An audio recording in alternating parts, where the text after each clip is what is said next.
अच्छा, तो आपको D1 का वैल्यू निकालने के बाद आपको क्या करना है, आपको V1 का वैल्यू निकालना है। ठीक है, V1 फॉर्मा Q/D1, तो उससे आपका V1 का वैल्यू निकल जाएगा। सिमिलरली आपको D2 का वैल्यू निकालना है। एनर्जी इक्वेशन लगा के D2 का वैल्यू निकालने के बाद V2 का वैल्यू निकालना है, यहाँ पे निकाला हुआ है।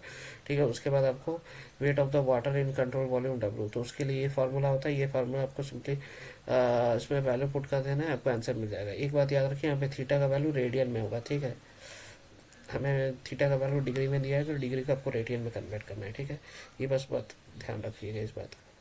उसके बाद ये डायग्राम आपको बनाना है। ठीक है, इस तरह का। फिर उसके बाद आपको हाइड्रोस्टैटिक प्रेशर फोर्स F1 निकालना है। उसका फार्मूला ये होता है, उसमें सारे वैल्यूज पुट कर देना है, आपका आंसर आ जाएगा। ठीक है, फिर हाइड्रोस्टैटिक प्रेशर फोर्स F2 निकालना है, उसके लिए ये फार्मूला था, उसमें वैल्यू पुट कर दीजिए, आपको आंसर मिल जाएगा। ठीक है, बहुत सिंपल सा चीज़ है, इसको मैं ज़्यादा एक्सप्लेन नहीं कर रहा हूँ। फिर उसके बाद आपको इम्पल्स मूवमेंट इक्वेशन लगाना है। ठीक है, along the horizontal direction. Horizontal direction के लिए फार्मूला ये वाला होता है, ये वाला मैंने अपने PDF में प्रोवाइड किया, आप वहाँ से देख सकते हैं। ठीक है, तो आपको करना क्या है, इसमें गामा का वैल्यू पता है, जी का वैल्यू पता है, क्यू का वैल्यू हमें इनिशियली निकाला था। अब V2H V1H निकालना है। तो V2H क्या होगा, V2H हमारा होगा वेलोसिटी टू हॉरिजॉन्टल। ठीक है, तो ये वाला हमारा ये वाला वैल्यू होगा। यहाँ पे जो हमने निकाला V2, ये वाला वैल्यू होगा। ठीक है, 16.127। ये वाला वैल्यू आपको V2H की जगह पुट करना है, ये वाला वैल्यू V2H की जगह पुट करेंगे।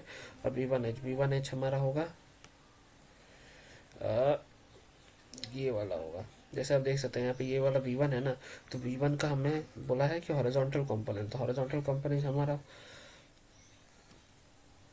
क्या होगा, V1 cos थीटा। तो V1 हमारा V1 कितना हुआ, दिया हुआ है यहाँ पे हमारा, 1 मिनट, तो V1 14.934 इंटू कॉस थीटा, इसके साथ कॉस थीटा मल्टीप्लाई कर देंगे, तो आपको हॉरिजॉन्टल डायरेक्शन में मिल जाएगा। तो वही वाला यहाँ पे किया गया है।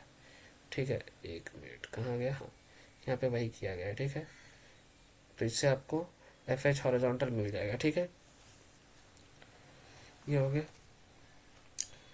अब सिमिलरली आपको क्या करना है, आपको सारे हॉरिजॉन्टल फोर्सेस का सम करना है, सारे हॉरिजॉन्टल फोर्सेस का सम करना है, और PH डैश का वैल्यू निकालना है, तो उससे PH डैश का वैल्यू निकल जाएगा। ठीक है, ये रहा, ये वाला PH डैश का वैल्यू है। ठीक है, PH डैश का वैल्यू निकल गया। अब सिमिलरली आपको वर्टिकल के लिए करना है। वर्टिकल में सम ऑफ वर्टिकल फोर्सेस का फॉर्मूला ये होता है, उससे आपका ये वैल्यू, ये आंसर आ रहा है। फिर उसके बाद आपको सारे वर्टिकल फोर्सेस का सम करके PH नहीं, PV डैश का वैल्यू निकालना है। PV डैश का वैल्यू आपका ये वाला होगा। ठीक है, हो गया, बस इतना ही। Thank you and have a great day.